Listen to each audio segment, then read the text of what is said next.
Welcome everybody to this session we've been looking forward to with some of my favorite filmmakers. You've already had a quick introduction. What we are going to do today is really talk through political cinema of the 70s, look at certain ideas and inspirations which created parallel cinema. Start off with Saeed Akhtar Mirza, who will tell us about his films, and then move on to see how anger and angst is expressed through contemporary filmmakers.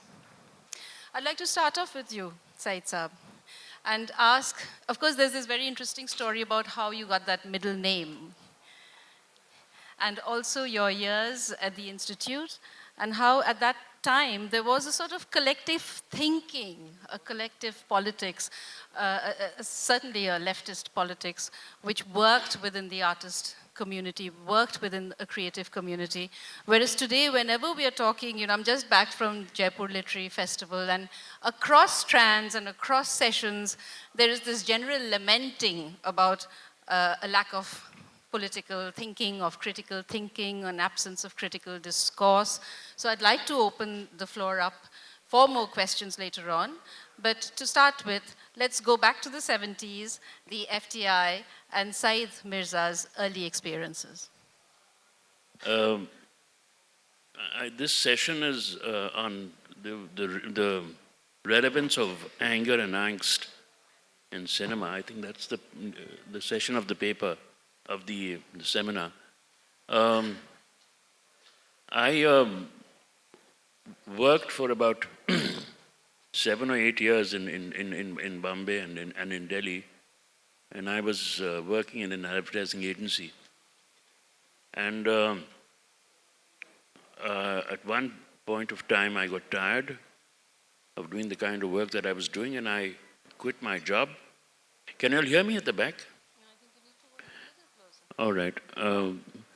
So I quit my job, and I was married, and I had 2 children. And I walked away, and I joined the Film and Television Institute of India as a student to study cinema. Not that I was new to cinema. My family, my father was a well-known scriptwriter. But somehow, in dealing with my family and seeing my father, and the disillusionment that he felt, he was fundamentally a historian who turned into a scriptwriter. And seeing the kind of disillusionment in his life, it put me away from films. But I always did love cinema. But having worked for 7 or 8 years and I got tired of this job, I went to the film school because I really felt that I disagreed with the kind of cinema that was being created at that particular point of time. And I really felt that it is important to go through the rigor of a film training school and to spend at least 3 years over there to reorganize my life, to reorient my thinking, and also perhaps to discover myself. In that sense, that's the reason why I went to the film school in Pune. Coming back to my name, which Gitanjali has mentioned, I was doing a class with Mr. Ritvik Ghatak, and he asked us as direction students as to what are our names. So I remember Kundan Shah saying Kundan Shah, and he said, terrible. Vinod Chopra, terrible. Saeed Mirza, terrible. So I tried to understand what is he getting at. And then he said, look, you guys are going to be film directors. And you know what that means? You're going to be authors. You're going to create. Now, these names of yours don't sound like names of creators. So I said, what do you mean? He said, you could have names like Sergei Mikhailovich Eisenstein. That's the name of a director. Michelangelo Antonioni. And then he added his own name, Ritvik Ghatak. So then I raised my hand and I said, Dada, suppose you add my middle name to it. Saeed Akhtar Mirza. Said, now it carries weight. No, but the reason for this story is not just the fact of the anecdote of Ritvik Ghatak.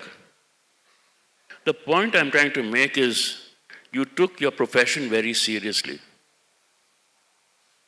You weren't supposed to be a clown performing for an audience. You weren't supposed to do cartwheels for an audience. You were supposed to create and then stand by your work and die by it.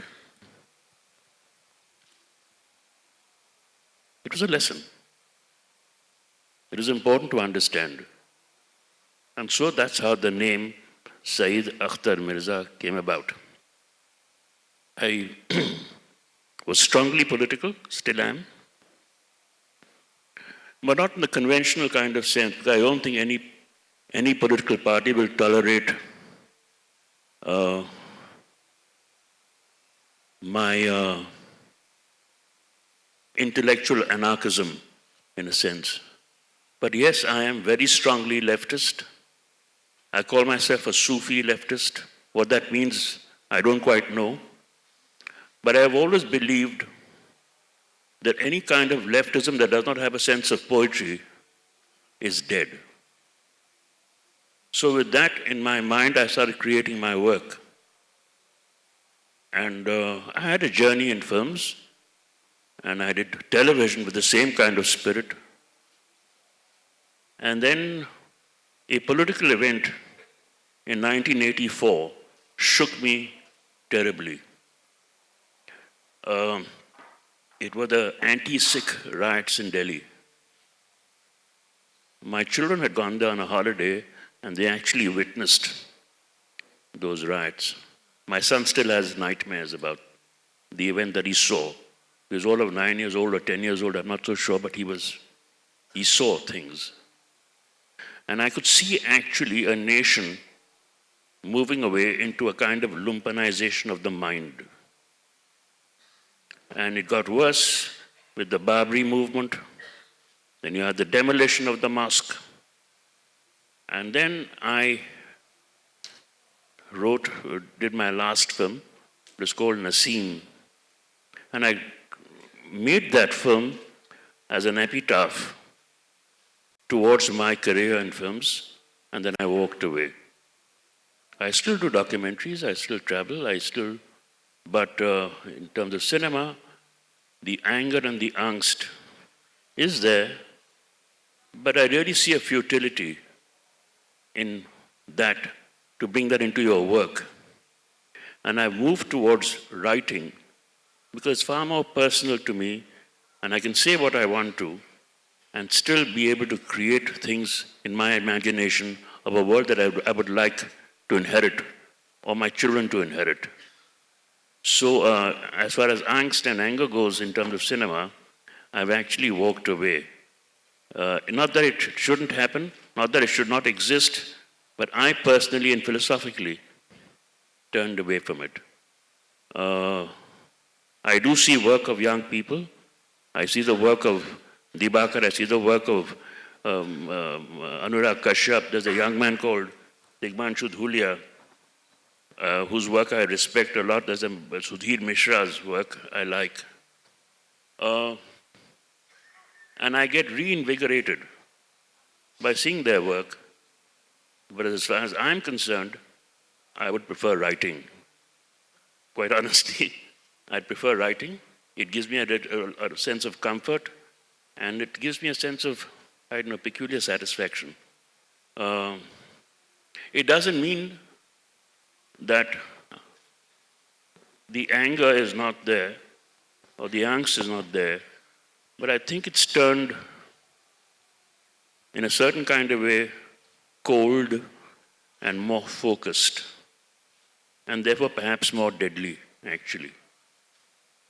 Thank you.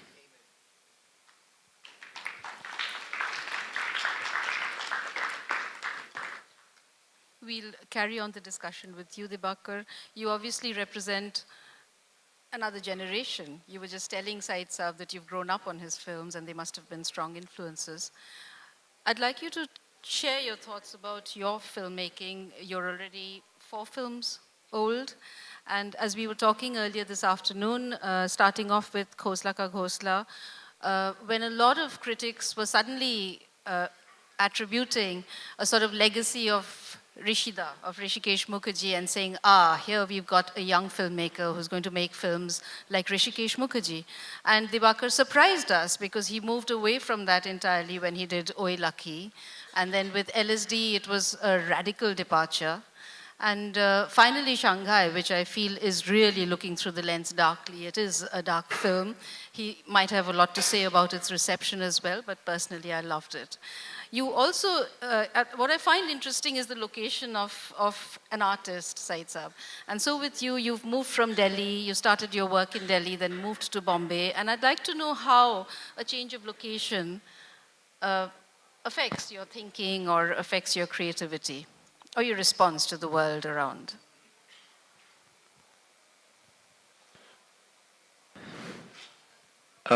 It's connected to my particular, how shall I put it? I don't want to discuss my filmmaking in too many philosophical terms because it means that I can't.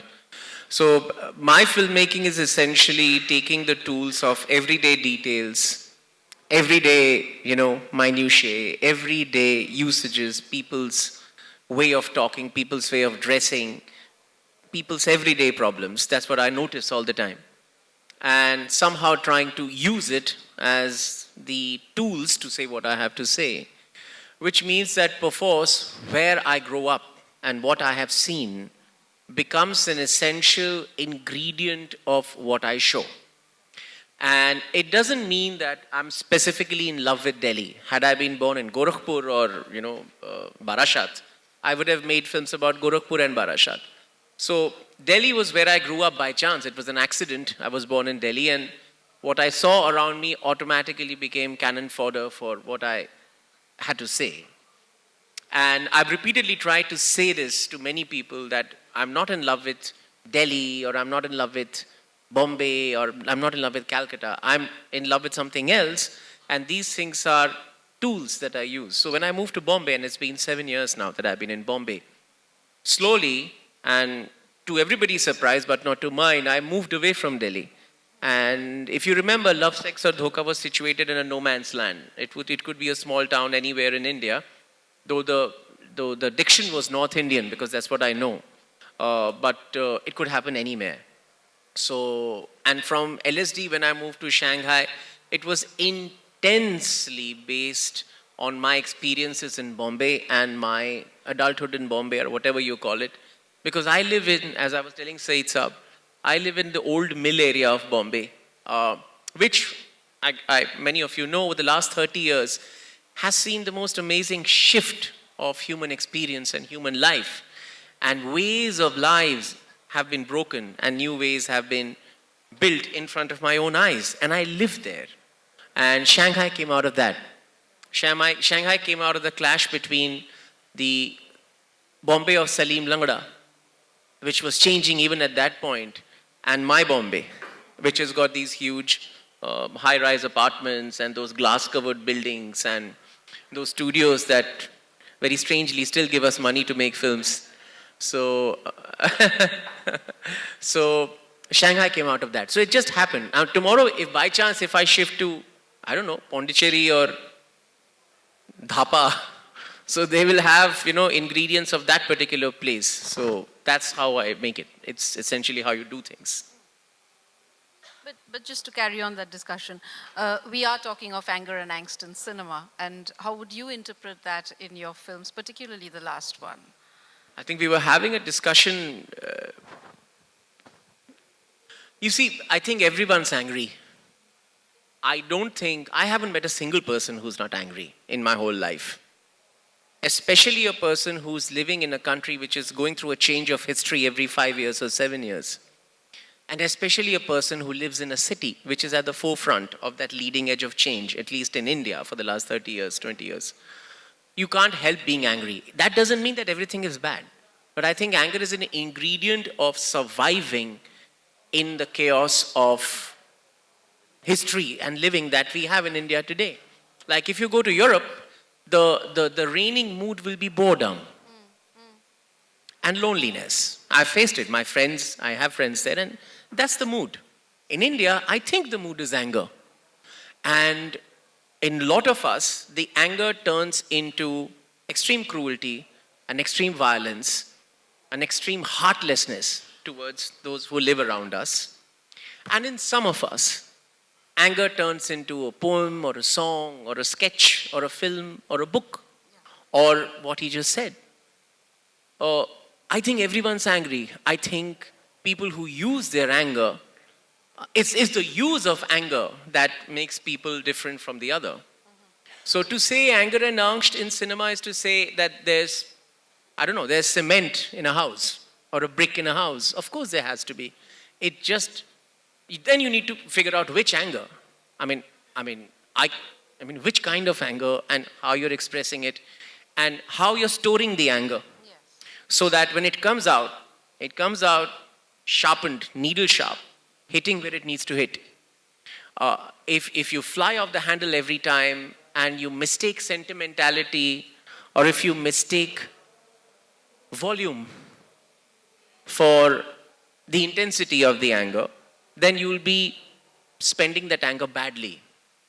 But if you store that anger and nurse it and kind of spend some years into it and make something, I can tell you, I was listening to Massive Attack for about 2 years when I was writing and preparing Shanghai, because for Shanghai we had to do some research on RTI deaths. And living in Maharashtra, suddenly I was face to face with the fact that Maharashtra has had the most deaths related to RTI, the RTI Act. So, right to information equal to death. So that itself generates a lot of anger. So, I mean, you build on it. The more you read, the more you realize that what you've been taught in history books in school was an eyewash, was a lie. And as you're exposed and you're helpless because you're back against a wall and the facts are staring at you. So that kind of builds up. So, and then you have to use it. I don't know whether I'm being able to express myself. It's not coming out very formed. It is. Just an additional question, because when we spoke to Saeed Saab, we talked about an artistic community, a sense of a community, a sense of a collective, which I don't think exists now. Not anymore. So is it a sort of solitary battle, a solitary engagement? We are all islands. I mean, I know Q. He knows me. We know each other's films. We have seen each other's films. But we hardly meet. We hardly even have a drink. We hardly even, fight, or we hardly even tell each other that, listen, I didn't like this in your film. So that is not there anymore, and I think that happens because we've been pushed to a place where we are forced to praise each other. Everything is superb. Everything is fantastic. So I have a cinematographer who I've worked with for the last last 3 films he shot. So he's from Greece, but he's practically in India now. But the only thing he can't get used to is that how come in Bollywood, where I make films, everything's superb. Everything is fantastic. Everything is mind-blowing. So, but that's a different topic altogether, why it is that. So Well, we'll come back to your engagement with Bollywood or your, I don't know, using it as a counterpoint. But let's move on to our cult hero, Q. A lot of you may have been, you may have seen his film, but you may not have met him or heard him speak publicly. So it's a great privilege to have you here. And I love your films. And I would, of course, like to know what were your thoughts? What was your thought process when you first made this film as an underground film? I know you have this extremely interesting premise that cinema doesn't exist anymore. So I'd like you to start off with that. Yeah, I think one of the main things that brought me into this world of filmmaking is the fact that cinema is quite dead, which is something that is a takeoff from what Saeed was saying, and it's very interesting what your stories, and I rue the fact, and often me and Shurojitda would sit in office and wonder why don't we have that culture anymore? Why don't we fight with each other? Why can't we abuse each other? And out of that sparkling new thoughts would emerge. Perhaps because everything is around us is dead. There is no idealism that my father had seen or read or believed in. Through my father, I was introduced to works of the 70s, which largely formed my mind, I think. As a Bengali growing up in the 70s, there were many of us who had that baggage of a leftist, idealist family, passing on those kind of value system to you. And you have absolutely no clue what to do with them because the world around you exists only of Amitabh Bachchan and Mithun Chakravarti.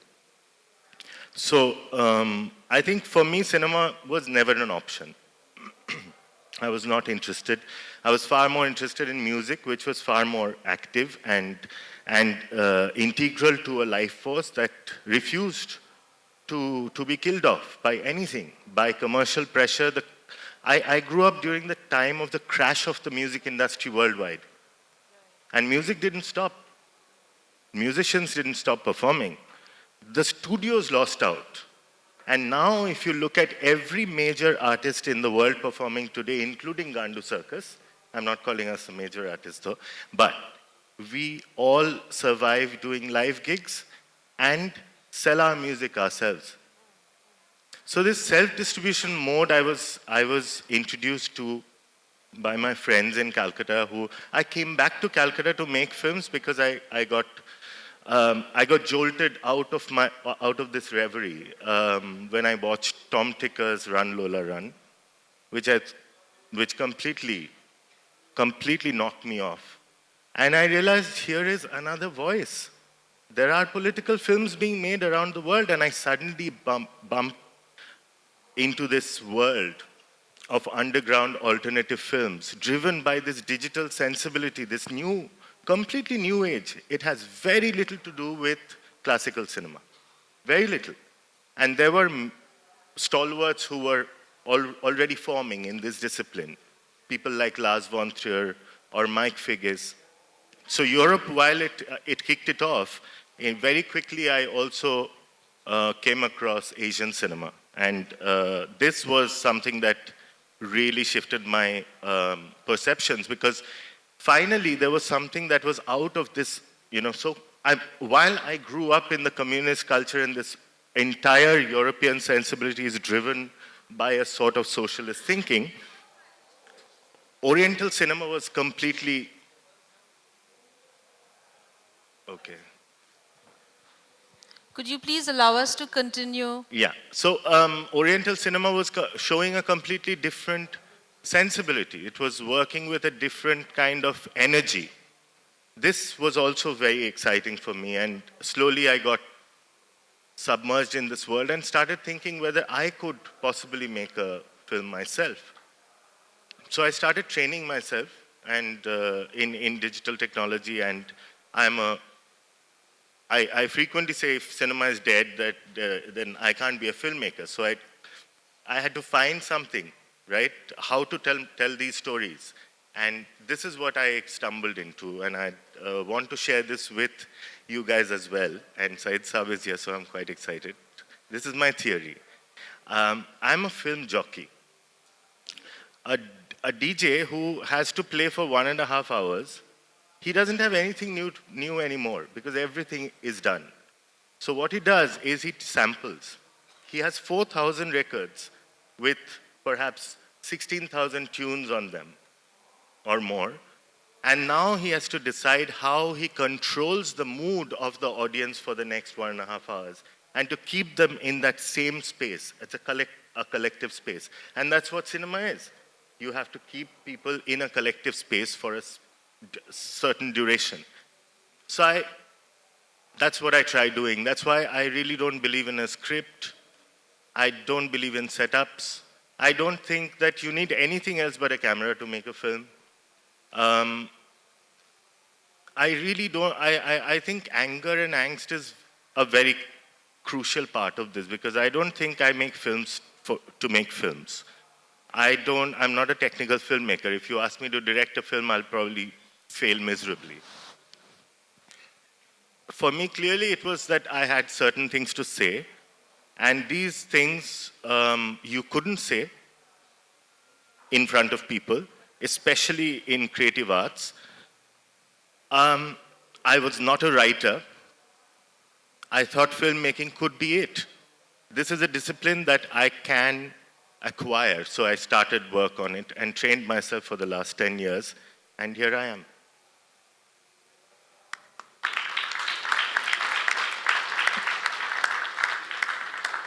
We'll take you forward, Q, because you have this underground film which everybody's seen, which must have been the purpose anyway, and it's served well because people around the world have seen your film more than once.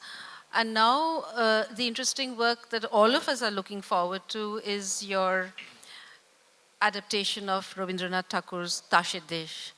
And at a time, I think, sitting here in Bengal, as you said, Bengal could be a microcosm.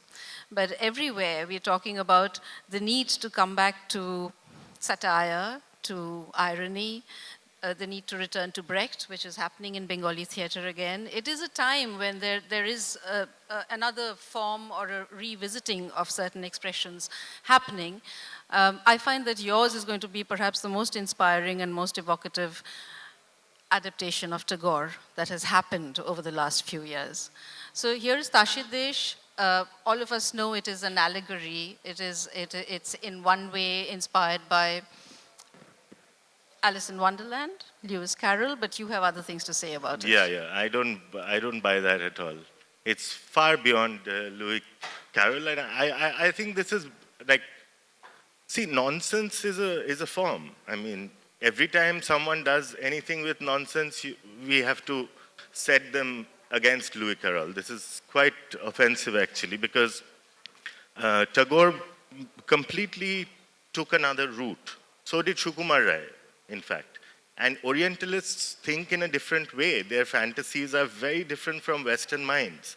So Alice has to actually go down the rabbit hole and visit this other world which cannot otherwise exist in your reality. Whereas in Sukumar Rai, you'll have everyone around you, so you beware if Kumro Potash is laughing, So, so it's around us. Maya and fiction and fantasy is around us. We can't say that it's in another place. So Tashe Desh, yeah, because I don't like Tagore. I don't agree with him at all.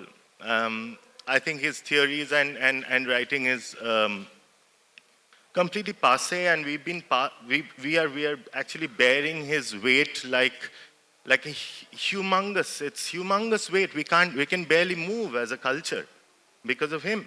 And he did not do it. He didn't want it to be done. Some other, I've been told not to use foul language here.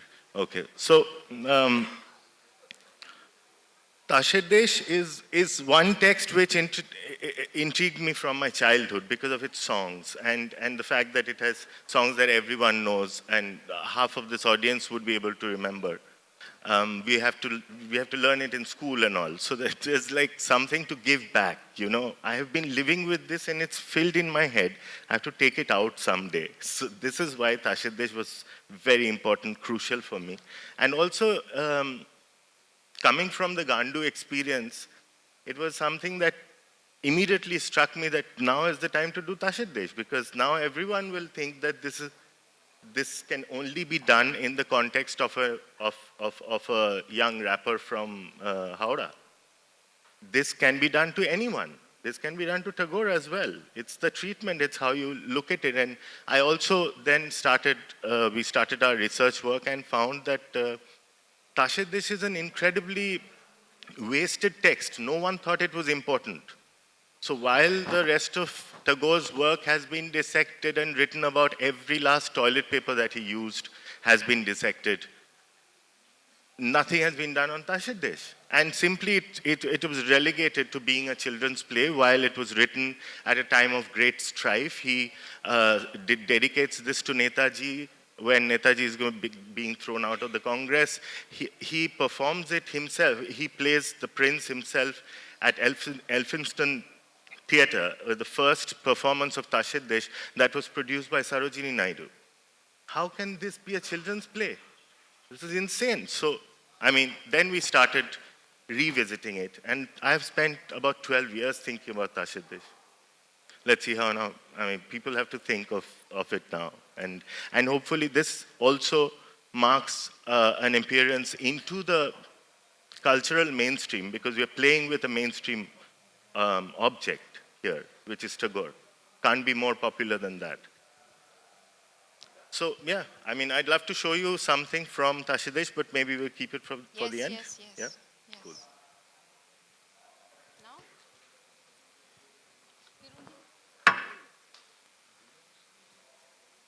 They have screens on the side. We'll have to watch it.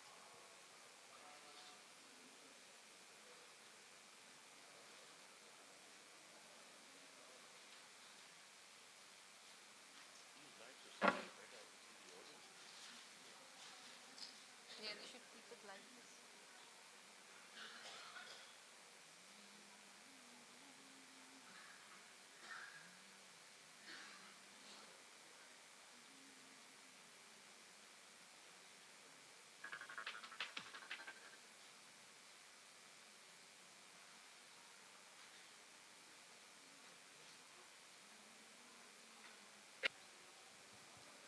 Okay, we don't have a screen behind us, so tell us if it's working here.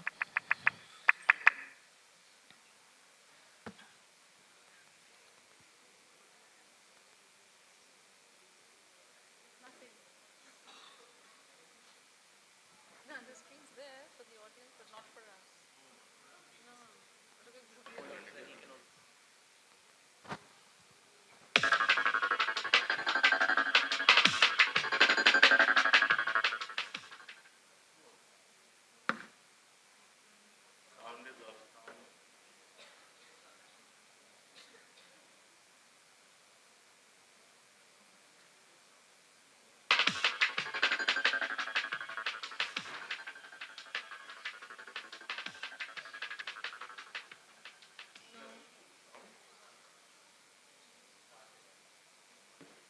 About Q, I think he has taken the logical extension to the to cinema. He's moved it in the right direction, because it's a new way of telling stories, a new way of seeing, which I think is critically important. The reason why I walked away was because I really felt that we were repeating ourselves. And the famous quote is that, how do you judge a nation? And how do you judge a nation? By the stories it tells itself, to itself. And if those stories are lies and continuous lies, what happens to the nation? You know, there's a problem with that. And then we will reap that kind of whirlwind. And now you can see the change that's occurring here with this young man saying he's going in another direction, which is wonderful to me. I mean, I'm so, I would love to see your work. There's another young man, you must see his work, Q. His name is Amit Datta. You know, it's very similar in a strange kind of way, who's doing the same kind of, he's just moved away. And I think his oeuvre and his genre is something that is so important for us as a people. You know? Is it on now? Can I see it? Is it ready?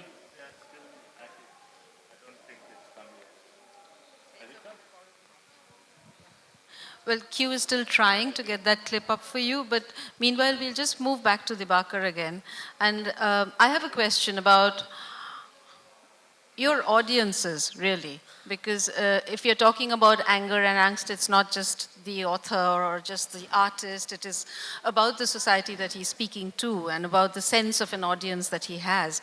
And the sort of audience that you built up, you know, with Nukkar and our early understanding of what television could offer to us. So do you get a sense of your audience or who you're speaking to? Frankly, no. In fact, completely the opposite. I have actually stopped thinking about the audience to some extent. Of course, I make films, so I am a filmmaker first, than a political. I have a film to make before I have something political to say. At any given point, I make a film which may be just about a man and a woman. or a father and a daughter, whatever. So, and it may not have anything about the politics of that country or that society at that time. So I have always wanted to make a film and therefore connect the dream state of the film, so to speak. I mean, I could have written, I write, but I could have written, but I don't choose to write because somehow when I tell a film, I feel I'm telling myself the best from my point of view. And gradually, and I know this sounds slightly strange, my interest in what the audience makes of it has gone down. I would rather have a hit so that I can hustle money again for my next film than to be understood. Which doesn't mean that I will make very complex films or very arcane film or anything like that. But, I mean, after I made Oye Lucky, a very nice old gentleman told me that, I loved Oye Lucky. I mean, I love films where you can leave your brains behind and just go to the hall and laugh. So, from that day onwards, it started sort of, it's not an angry reaction, but it's genuinely at peace with myself.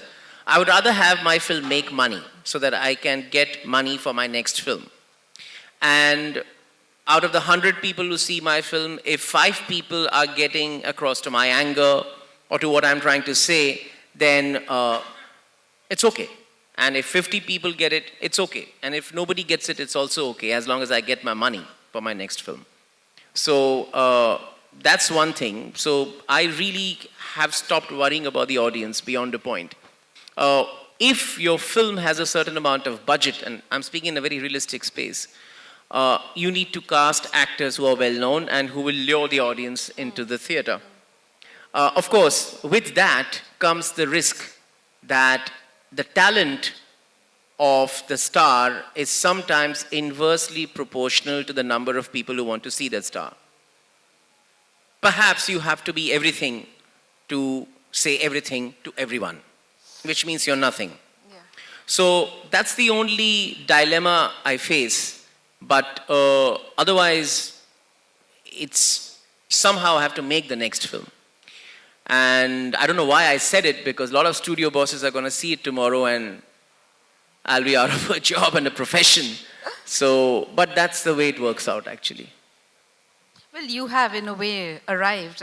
Correct me if I'm wrong, but there is news that you've got this 3-film deal with Yash Raj Films. Yeah, that's a way of sort of, partnering with various studios who have seen something that you're doing.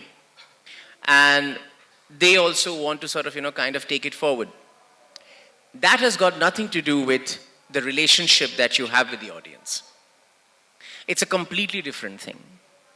A film essentially is never made by your own money. An artist can still starve and buy his own canvas and buy his own colors and paint on it. But no matter how much I starve, my small puny body won't be able to finance the smallest of films. So you need to make it with some other people's money. Now that's a totally different part of filmmaking. It should not be confused with your relationship with the audience. So there are other problems that when you're suddenly in the spotlight for a completely something that you didn't want to be in the spotlight for. Like my Rishikeshian tag. So you're suddenly in the spotlight for things that are not important to you. But you take it and you make whatever you can and you try and channelize, as you said, as we were talking about, the anger into the next film or whatever, or however you feel about it. And you try and not think about the audience too much. I have been told that our films, Anurag's films, my films, and some other directors, Vishal's films, have been kind of fostering a kind of a new kind of an audience over the last 6-7 years since we came onto the scene. I wouldn't like to test that theory.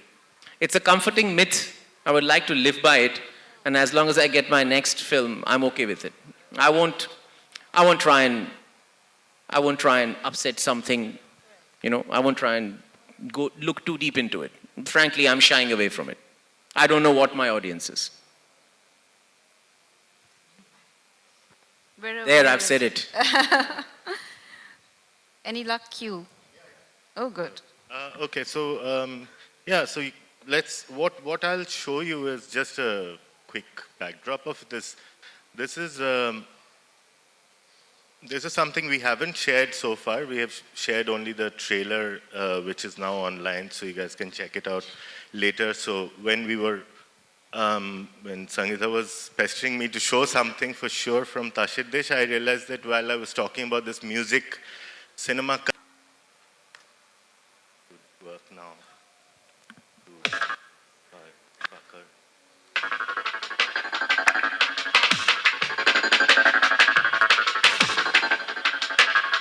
Can we have the sound up, please?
সোজা কথা খোলা খুলি বলি রাতদিন প্রাণহীন নিয়মাবলী এটা নয় সেটা নয় মগজময় ভয় ভয় রিক্ত শুদ্ধ জীর্ণ প্রাণ আত্মকেন্দ্রিক সন্দিহান মানুষের যে ঘুরছে দেখো জানোয়ার অত্যাচার অনাচার কোথায় আমার অধিকার কোথায় আমার অধিকার কোথায় তাই শুক্র গাঙে আসুক আমার রক্তের পান শব্দ মেরুদণ্ড হোক স্নায়ু টান টান তোমার মাথায় আমার মাথায় রেভলিউশন তোমার আমার সবার মুখে ভাঙনের গান গাও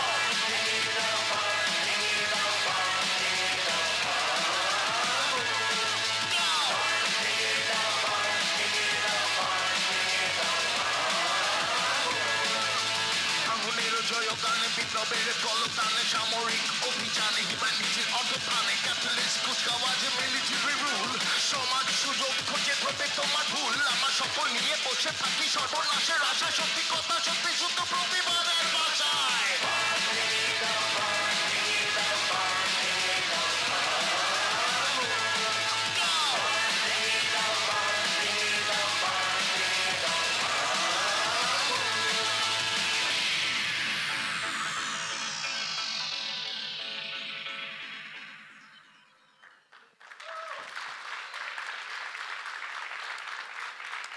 Thank you. Thanks.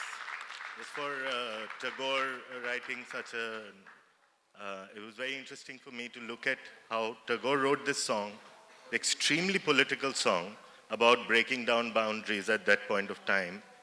And then, of course, this song was produced by Asian Dub Foundation, who are a music group. doing community music, and very, very political group. So they were a big, I've been fascinated by their theories and their music and the way they propagate that theory, and this song was by them. They actually made this track. Thank you then for sharing that with us, and good luck with Tashidesh Q. Good luck to you, Dibakar. I think we're running out of time, so I'll have to thank all of you for being here. Thanks a lot. And Said Saab, as always, in admiration. And we will want you to come back and make cinema. You can't just be sitting in Goa and writing. That's fantastic, but come back to cinema. Thank you very much for being a wonderful audience. A big hand for everybody.